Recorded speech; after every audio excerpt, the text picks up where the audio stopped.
Shalom Aleichem, welcome, good evening everyone. It's great to see you. Rosh Chodesh Adar. We'll get there. Have them here. Rosh Chodesh Adar Rishon. The Gemara in Masechet Tammuz Chaf Ten with Alef says, "Kishem shenichnas Av b'ma'atim b'simcha, kach v'shenichnas Adar marbim b'simcha." Just like when the month of Av comes, you're supposed to lessen your happiness, your overall sense of joy. So too, in the month of Adar, you're supposed to increase that sense of simcha, that sense of joy. Important message to take away from this is two things. Number one, a Jew is always supposed to be in a sense of joy on some level. The question is now, where does the barometer move? How much do you have? It's never zero. Comes up, lower it down. It should be overly joyful. Fortunately, Klal Yisrael at that time period have gone through many tzaros. But comes Adar, that's time to be happy. So the question ends up being, what's considered simcha? What makes us actually happy? But we have another question. Especially in the leap year, like this year, why would Adar Rishon be particularly Mesamach? Normally comes Adar, we're happy. Purim's coming. All the mitzvahs of Purim that make us so excited from seeing friends and going to shul together. You're dressed up or not dressed up, depending on your shita. Having your suda with people together. It's just a very happy occasion.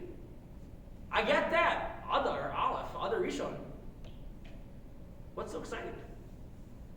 So the Gemara in Maseches Megillah, Daf Vav and Beit says, "Ein bein Adar Rishon la'Adar Sheni ela mikra Megillah u'matanot le'avyonim." The implication is there's no difference, or the meaning is there's no difference between Adar Rishon and Adar Sheni, with the exception of reading the Megillah and giving matanot le'avyonim, gifts to the poor. That's the only exception. Which means what? Just like an Adar Sheni, or just like when your Purim is going to be really coming around in a regular non-leap year fashion, so too right now, even though we won't read Megillah this month, there's still an extra level of simcha. The Shulchan Aruch brings down as well that Adar, Bin Hagar brought down as well. Comes Adar Rishon, comes Yud Daled Adar Rishon. There's a day called Purim Katan, and there's a midah brought down the Shulchan Aruch that you should have a small suda. Recognize that the day is so important; it still has significance to it. Now it's interesting because the Gemara discusses why would we choose Adar Sheni over Adar Rishon, or why would we choose Adar Rishon over Adar Sheni? Like, what's the logic and the rationale to choose why we daven going for the second month versus the first month? So the first concept is brought down. The reason we would want to do it in the first month, Ein Ma'avin al mitzvos. We don't want to pass up on the opportunity to perform mitzvos. If we have such an opportunity, do we really want to wait? Do we want to delay? Of course not. We have the opportunity. We want to do it right now. So what's the rationale then for the second month? Smicha Geula L'Geula. We want to bring us close together the concepts of Geula, of redemption, to one another. The Geula of Purim, being saved from Haman, Achashverosh, the whole war, the whole fighting happening. And Geula of Mitzrayim, Am Yisrael being born, leaving together to serve Hashem. This week's Parsha Truma, has, in the first Aliyah alone, several major psukim that are quoted in numerous different drashot, from being more Litvishi to being more Hasidish. Take your pick. There's someone who comments on a couple of these psukim no matter what. I'm going to try my best to do a combination of them. I think drive home the message. The first pasuk coming, pasuk Bet, Daber al bnei Yisrael v'ikhu li truma me'et kol ish asher yidavenu libo tichu et trumasi. Say to the children of Israel, and they shall take from me a truma, a donation from all the people, all men of Israel, all the people of Israel, that which moves their heart, take from me my truma. A couple of pieces that we broke down. V'ikhu li truma, they should take from me. It's not for someone else. It's not for any purpose other than for Hashem. First and foremost, whatever you're doing right now, It's for God. What's the second important piece? Asher yidvenu libo, that which you want to give. And we can contrast this with the machzir shekel, the half shekel coin that has to be given, where there everyone gives the same exact amount. Doesn't matter how rich you are, doesn't matter how poor you all give the same half shekel coin. What's the difference between the two? Here it's about your own personal connection to Hashem. I want to give nechoshen, I want to give copper, I'll give them copper. I have some wool, I have some other kind of materials, I have gold, I have silver, or not silver specifically maybe, but you have some other materials. That's what I want to give. Okay, this is what I really want to do. This is what I'll give. Beautiful. One piece that has to happen there. Divenu libo, your heart has to be inspired to move for the service of Hashem. That's the requirement. You fast forward, then a few more psukim. V'asuli mikdash v'shachati b'tocham, and you shall make for me a dwelling place, to make for me a mikdash, that I will then dwell amongst you. What does that mean? That you shall make for me a mikdash, that I will dwell amongst you.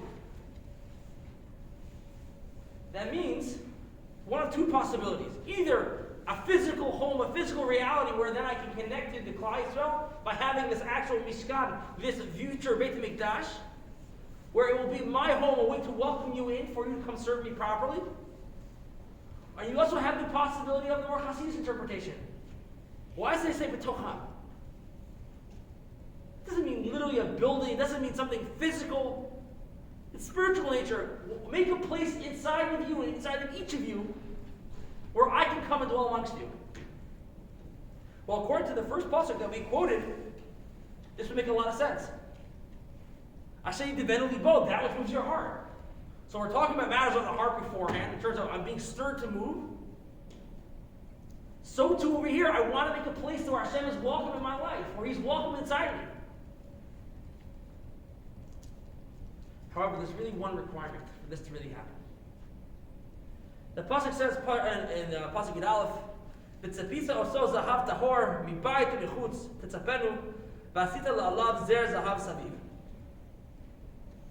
And you shall cover it in gold, pure gold, from the inside and from the outside. It should be covered, and then on top of it, you shall place a golden crown, a golden border. The Gemara asks a question: what does that mean? What is the message of Tzapita Oto Zahav Mibayit U'Mechutz? What's the importance? It happens to be when it comes to our own anyways. In between the golden outside and the golden inside is a wooden box. Plain wood, just put in the middle. Shouldn't that be gold also? So some say anyways, it makes no difference. It's covered in gold. It looks like gold. It feels like gold. It's gold. Okay, so you have wood in between. But the Gemara gives a different explanation as to the reasoning for why it has to be the inside box, the inner box has to be gold, and the exterior box has to be gold also. And the Gemara explains, Toho Kiboro.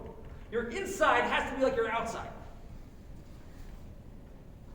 When it comes to serving Hashem, when it comes to really being part of something, it's not sufficient to say, oh yes, of course, I'm a big fan of this. We should do this. Someone comes to asking you, hey, do you want to help out like you spoke so highly about yesterday? That's fine. No, thank you. I'm just trying to get everyone excited. For me personally, no, you can't actually be serious right now. That's not realistic. Our insides need to be like our outsides. Pure gold. If your insides are like your outside, where you know what it is that you believe in and you stand by those beliefs firmly. So, kol asher yidvenu libo, whatever comes that moves your heart, yeah, of course you're going to step up. Of course you're going to do the next piece. It makes sense.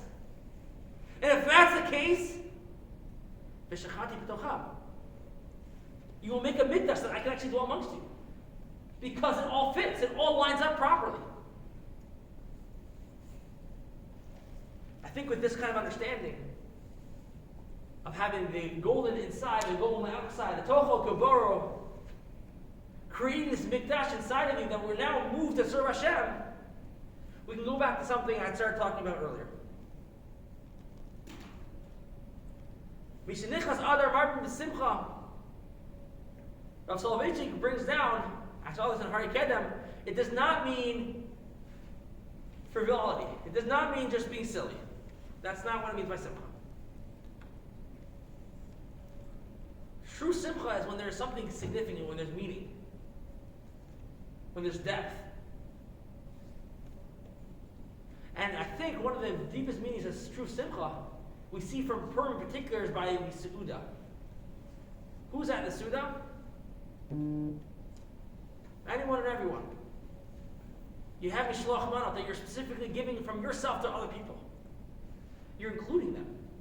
And that fits very nicely with the definition given in the Torah. Specifically, when you go to bring karbanos in the Beit Midrash, you're not just inviting not just you yourself and I or your family. You're inviting the ger, the stranger. You're inviting the atom na'amana. You're inviting the orphan and the widow, the Levi. What do they have to do with your karban? True simcha is not about keeping it to yourself. It's about sharing with others. Specifically, when it comes to the Beit Midrash, Rav Sachs points out, Rav Sachs itself points out, it's the first time the Jewish people are actually not complaining and they're coming together to do something. And it's so successful what they're trying to do that Moshe Rabbeinu has to tell them, please stop bringing, we're good. When you start focusing about the other, when you start thinking about the other, you will notice how you will find what's considered to be real simcha. And real simcha requires you to appreciate what it is you have. And that's the person who actually is Tochel Kabara. When you start giving to other people, you will notice what you will have. And when you notice what you have, you realize, this is what I need, this is what I don't need. I'm actually good. I don't need more. I want more. I see people have more, but oh, I'm fine actually. And when I can share that sense of love, that sense of appreciation together with others, it makes sense that your heart will be moved. It would be stirred to want to donate. It would make sense that you would want to take that next step forward, to reach out, to help inspire others. It would make sense that you now are ready to donate of yourself, to donate financially, to donate of your time, to donate of the serve Hashem. Because you realized that's what brings true simcha. Something of substance. It's not the drinking, it's not the partying. It's the sharing and celebration that we are okay and that Hashem has let us live and that we survive as a nation. But we can now fulfill our tafkidim, our purpose. Especially being that we are within the 100 days leading up to Matan Torah by Chag HaShavuot. Salah Hadiyah, the Slana Rebbe, and Siva Shalom. There's 2 time periods of the year that have 100 days. Now, I've said this a few times, and I'm going to say it again. Too often, we don't think about where we are in the calendar. We don't think about what's supposed to be happening next. We kind of just wake up like, whoa, Pesach's tomorrow? Yikes, how did that happen? I didn't prepare my Divrei Torah yet for the Seder. But if we start looking ahead and we start realizing, how am I supposed to serve Hashem? I can't just show up to the game and not have practice. I can't possibly show up to my exam without having put in the hours to prepare myself so I can get a good mark on it. People spend months and weeks preparing for a wedding, for what's going to be a few hours. You spend a numerous number of hours, weeks, preparing for a Leil Seder, again, a few hours. Because if you want it to have meaning, you have to invest into it. If you want to have a proper Shavuot, a proper Shavuos where you're receiving the Torah, so now it's the time period, as Divrei Shalom brings out, to work on our Avat Hashem. It's the time period for us to be able to really appreciate what that means. And if we're working on Avat Hashem, that can potentially lead us to true Simcha, which I think brings us in a full circle, a full loop. But Avat Hashem, this Adar should not be like a regular Adar. It should be the last of any quarantine B'chlal in sight. It should be one that really gives us the ability to reconnect properly with one another. And that when we serve Hashem in Simcha, it's the true meaning of Simcha. And can we not just make ourselves happy, Misamech, but also bring that Simcha to others. Everyone should have a lovely evening. Thank you so much for coming. I look forward to seeing you B'ezrat Hashem next week. Mishem, Mishem, Mishem, Mishem, Mishem, Mishem, Mishem, Mishem, Mishem, Mishem,